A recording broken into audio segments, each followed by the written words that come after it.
दुनिया में कहीं भी यदि आप भगवान कृष्ण की मूर्ति देखोगे तो उनके साथ श्री राधा जी की मूर्ति दिखेगी, लेकिन जगन्नाथपुरी में आपको भगवान कृष्ण के साथ बहन सुभद्रा और भाई बलराम की मूर्ति दिखाई देगी। आखिर इसके पीछे क्या कारण है, क्या रहस्य है? इसके पीछे एक महत्वपूर्ण पौराणिक कथा है। द्वारका में श्री कृष्ण एक बार रात में सोते समय अचानक नींद में राधे राधे बोलने लगे। भगवान कृष्ण की पत्नी रुक्मणी ने जब यह सुना तो उन्हें बहुत आश्चर्य हुआ। उन्होंने बाकी रानियों को भी बताया। सभी रानियां आपस में विचार विमर्श करने लगी कि भगवान कृष्ण अभी तक राधा को नहीं भूले हैं। सभी रानियां राधा के बारे में चर्चा करने के लिए माता रोहिणी के पास पहुंची। माता रोहिणी से सभी रानियों ने आग्रह किया कि भगवान कृष्ण की गोपिकाओं के साथ हुई रहस्यात्मक रासलीला के बारे में बताए। पहले तो माता रोहिणी ने टालना चाहा, लेकिन महारानियों के हट करने पर कहा, ठीक है सुनो, सुभद्रा को पहले पैरे पर बिठा दो, कोई अंदर ना आ पाए, भले ही बलराम या कृष्ण ही क्यों ना हो।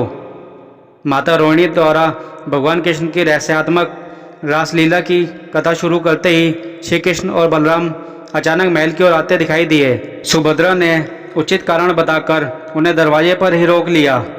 महल के अंदर से श्री कृष्ण और राधा की रासलीला की कथा श्री कृष्ण और बलराम दोनों को ही सुनाई दे रही थी।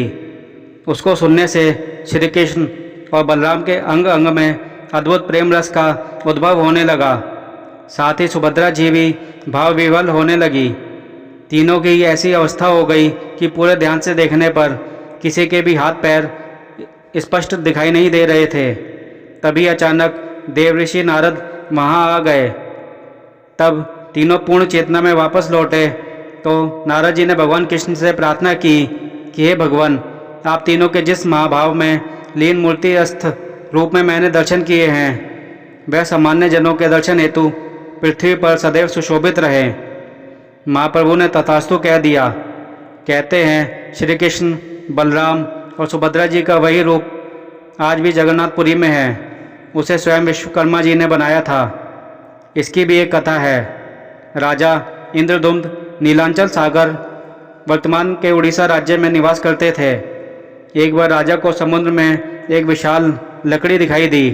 राजा ने उससे विष्णु मूर्ति का निर्माण कराने का निश्चय किया और अच्छे बढ़ई की तलाश शुरू हुई। तब वृद्ध बढ़ई के रूप में विश्वकर्मा जी स्वयं प्रस्तुत हो गए और अपना हुनर राजा के सामने पेश किया। साथ ही उन्होंने मूर्ति बनाने के लिए एक शर्त रखी कि मैं जिस घर में मूर्ति बनाऊंगा उसमें मूर्ति के पूर्ण रूपेण बन जाने तक कोई नहीं आएगा। राजन ने इसे मान लिया। आज जिस जगह पर जगन्नाथ जी का मंदिर है उसी के पास एक घर के अंदर वह मूर्ति निर्माण में लग गए।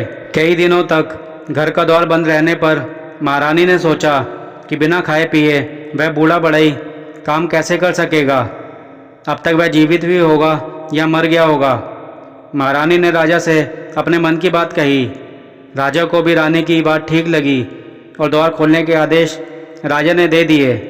लेकिन जैसे ही द्वार खोला गया वहाँ वह बूढ़ा बढ़ई नहीं था, लेकिन उसके द्वारा अर्धनिर्मित श्री जगन्नाथ, सुभद्रा तथा बलराम की काष्ठ मूर्तियाँ वहाँ पर मिली। महाराजा और महारानी दुखी थे कि काश ये मूर्तियाँ पूरी बन गई होती, लेकिन उसी क्षण दोनों ने आकाशवाणी सुनी, व्यर्थ दुखी मत हो, हम इसी रूप में रहना चाहते हैं, मूर्तियों को स्थापित करवा दो।